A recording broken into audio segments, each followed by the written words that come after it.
Welcome back to October's monthly membership videos. This vignette is about the unsure horse, the horse that gets worried. So you can see Zor's eye and how he's, we've shot some different footage in the past few months of how he responds to being in a wooded area. And he's very nervous and very unsure. He's getting better. And how, we take the work that we've been doing and shape him, help him become more confident and trustworthy, trusting. Come on. So he acts very different in this environment, this round pen, than he does out in the training area. And I'm going to give him every opportunity to, if he wanted to run through this gate, which he had done many months ago, give him every opportunity to do what he wants to do, because it's feedback for you. It's feedback for me. It's information. You don't want to try and control a horse, but you do also want safety. So you want them to respect your space. That is key when you have a horse that's spooky, unsure, unconfident.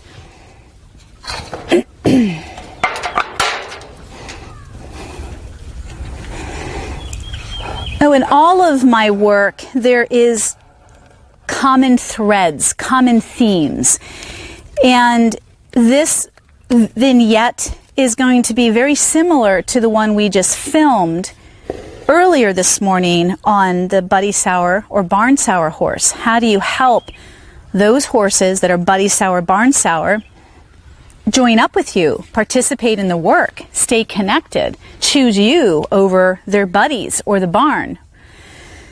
It's really no different than having an unsure, worried, anxious horse on your hands.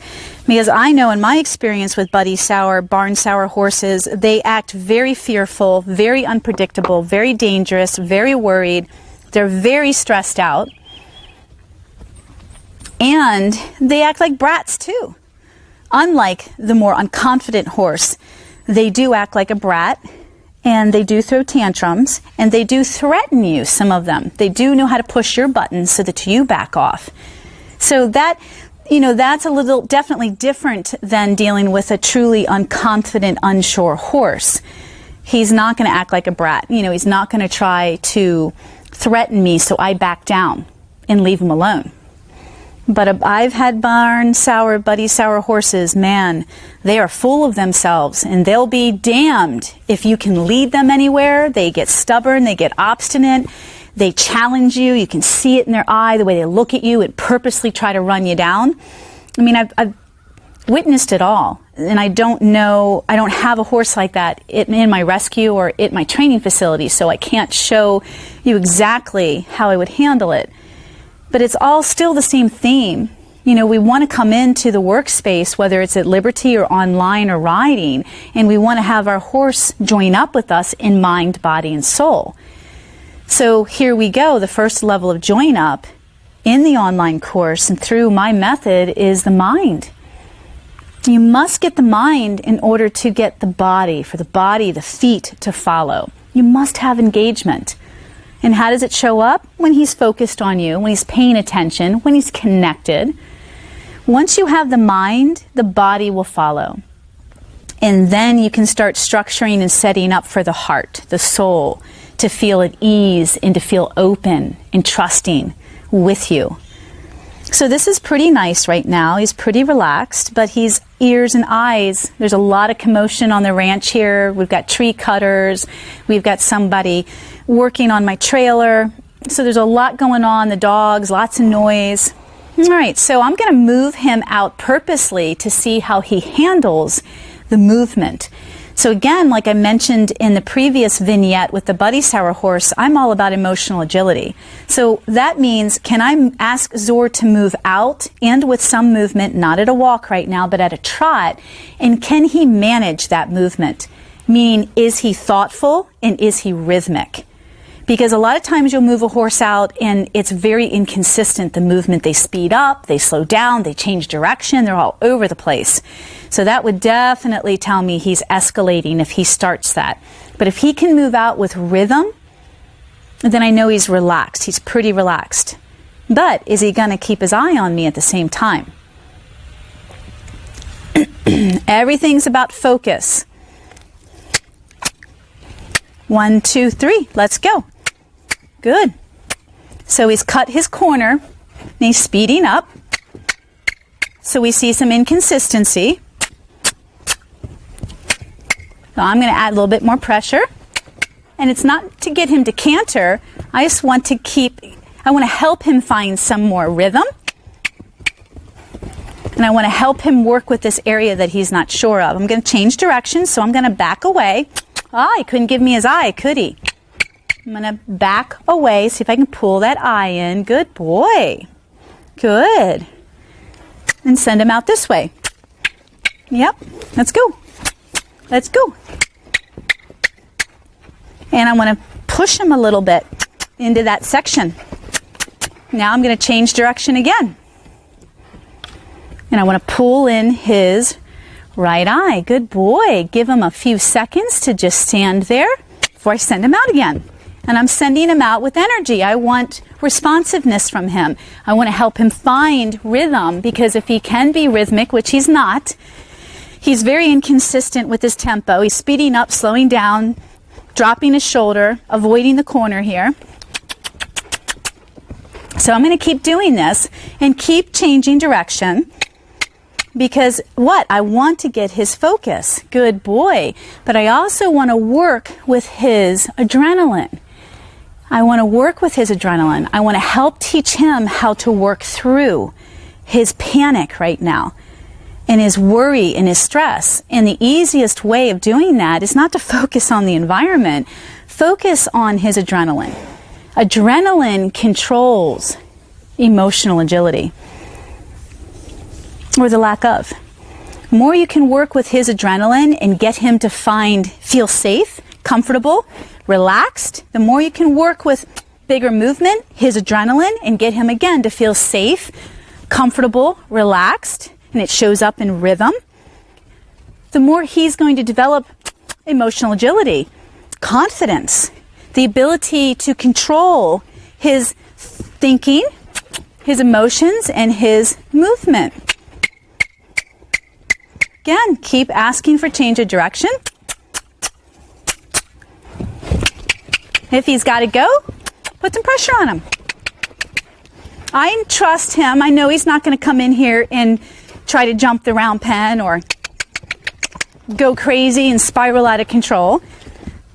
So I'm going to put pressure on him. I'm going to take it off purposefully.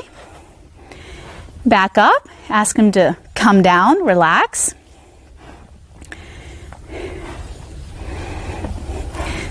So right now, I just want him, again, to find where he can feel safe and manageable in this adrenaline. But I'm being very purposeful by asking for a certain gait, whether it's a trot or a canter. Come on.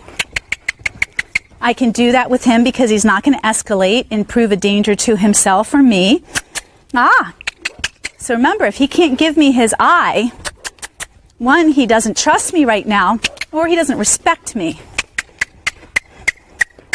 And right now, it would be a lack of trust. He's got a very tight, pursed lower lip. Let's see if the camera can zoom in on his lower lip. It's pretty tight and pursed right here, right in there. Out of my space a little bit, big boy. Thank you. He's breathing heavy, hyperventilating. Now, Zora's done enough of this work in this close environment that he normally stays very close to you, and you have to push him out. Interesting that he's in here and he's very far away from me. And a lot of his turns, he doesn't want to give me that eye. So consistency and repetition. Now, give him a big change of direction because he refused to focus. And you've got to be more important than that environment. What he's worried about. Good boy. Good. So I will know that Zor, and it'll be obvious in the filming, you'll be able to read it, that he is feeling safer and more in control and connected when what? He starts to relax, soften his eye, lower his head, when I can move him out and he stays close to me, not on the rail. I don't want him on the rail, but if he's on the rail, then I'm not going to coddle that, meaning I'm not, oh, come back to me, come back to me. No, when he's ready to really trust me in this environment, he will stay close and totally focused on me. But he can't. He's out there, he's like, oh my gosh, I can't change direction when you ask because I can't give you 100% of my focus. So we're going to change direction more and more. And ask him to really focus on me, not the camera. Good boy. Good. I'm going to ask right now. Good boy. Very nice. Now let's see if he can stand there and decompress a little bit. Oh, his heart. Can you look at the sarcoid on his chest and look at how much his heart is pounding? Can you see that? The camera? Mm-hmm. So, give him something to do. He's worried about the chainsaws going. He doesn't need to focus on that. It's none of his business. Yep. Come on. It's discipline as well. He doesn't need to worry about anything. You should be the most important thing in this work. You've got to prove it to him. You doing this work the way I'm doing it is to prove to this horse that you are worthy of his focus. And that when he focuses in on you, everything's going to be okay. Good boy. Now, it's great that he can come in and relax, but he needs to find that level of relaxation in the work, doesn't he? Good. Good boy. Come on. Come on. I better be more important than you leaving. Yeah, we know this work way too well. Come on. I'm going to change direction, put a lot more pressure on him. And you can see how the more particular I get, meaning I want you to come now, change now, the harder it is for him. Good. I'm going to ask now. Good. Right when he gets to the camera and the students, I don't want him focusing on what's over there. Good boy. Good. So everything's about him being able to cant in and look at me in the work. And he can't do it yet. Good. Good. Good boy. Good. Good boy.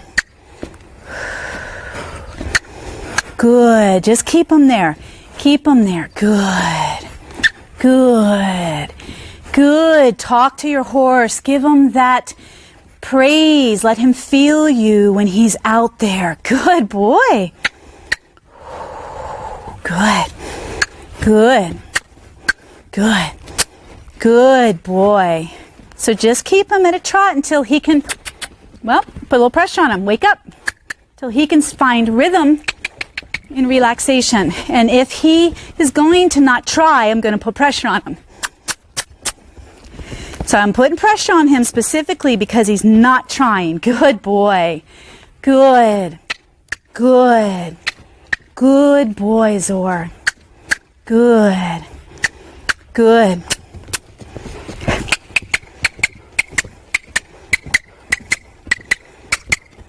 Let's see if we can keep him, drive him. Come on. At least he's closer to that round pen panel in the camera right now. Good. Good boy. Good. Good.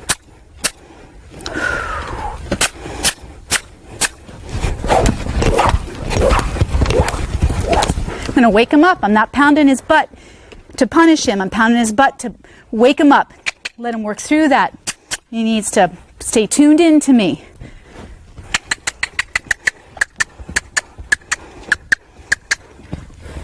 So I'm going to do this until, good, we can start to get some consistency, good, with our trots around and staying hooked on me with your eye.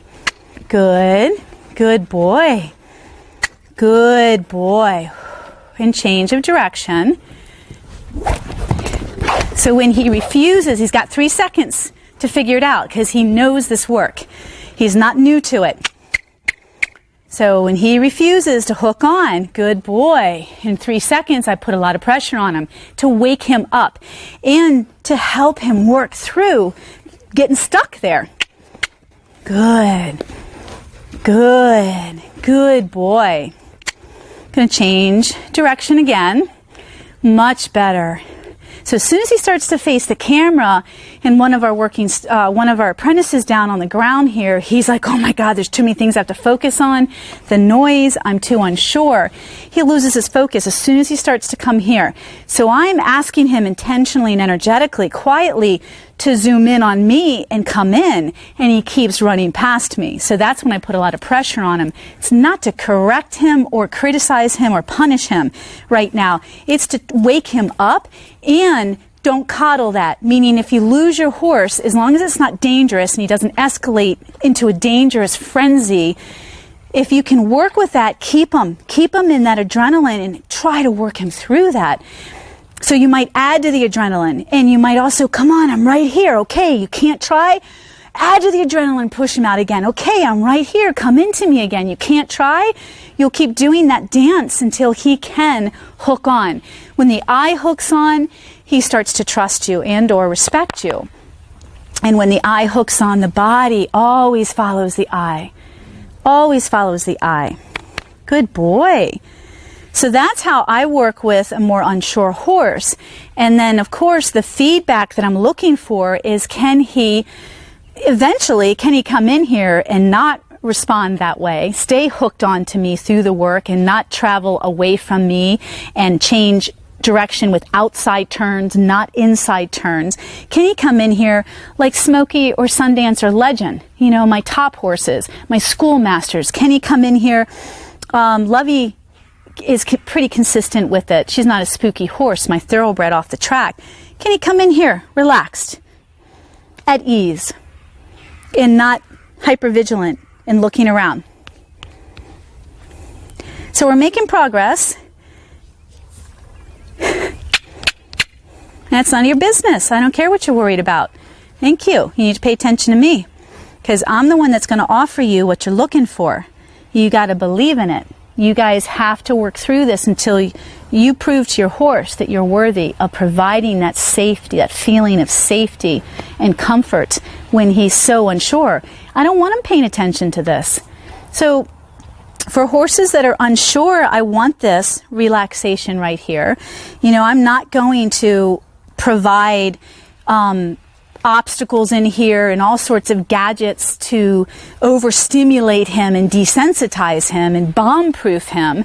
It's not about that. It's about emotional agility. It's about him trusting you. It's about building his confidence so that when you are out on the trail and in an environment with things he's not sure of, he turns to you and he allows you to guide him and he works with you. That's the key here. That's what we want to shape and develop. It's not about what your horse fears, you know, as far as, oh my God, I got to take him in the woods right now and work him through 20 obstacles in the woods. Most of the time, your horse is really shut down. They really shut down. It's too much stimulation for a highly sensory aware creature, species. Way too much. I so disagree with desensitizing and bomb-proofing. It will happen when you can work through adrenaline like this, work through movement, and keep the 3 levels of join up, mind, body, and soul.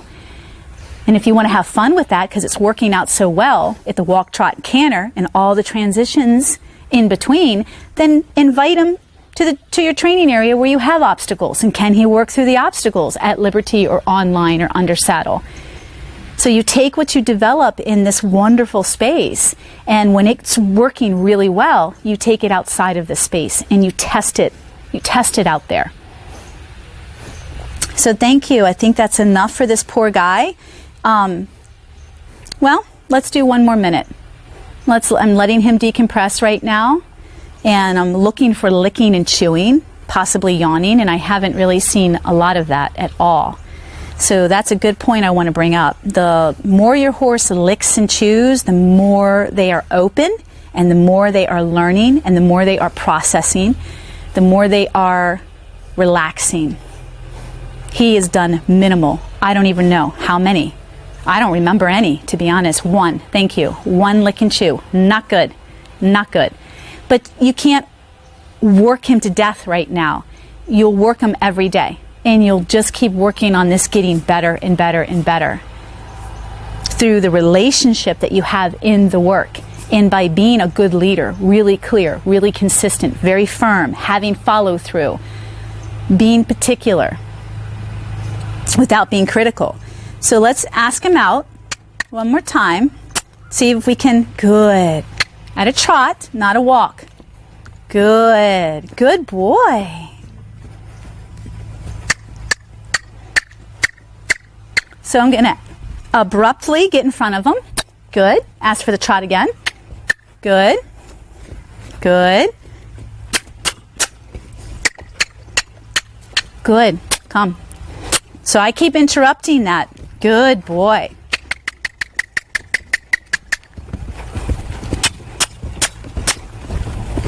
Good. Come. Good boy. My clucks are to keep him tuned in. Come on. Good. More change of direction. Come on.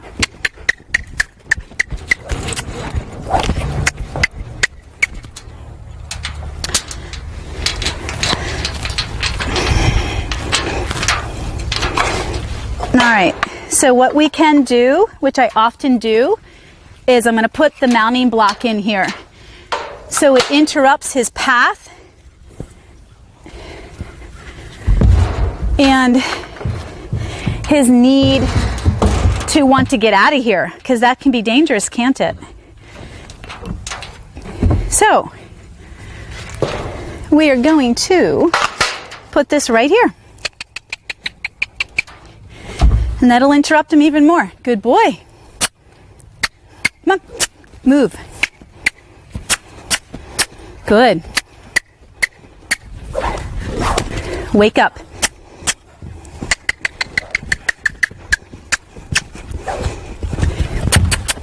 Not good. Yep, not good. Come on.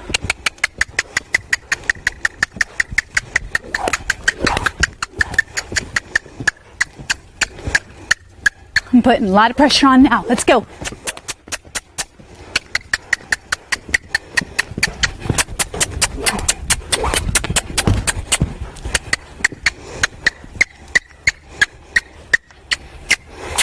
Yep, lots of pressure, people.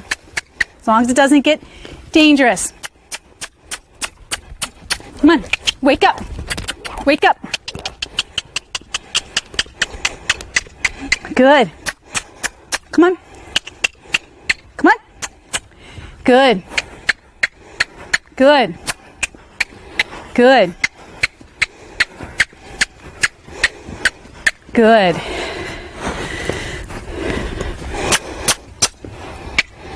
Good. Good boy. Good lick and chew. So why did I take it up? Because I was really wanting him to lick and chew.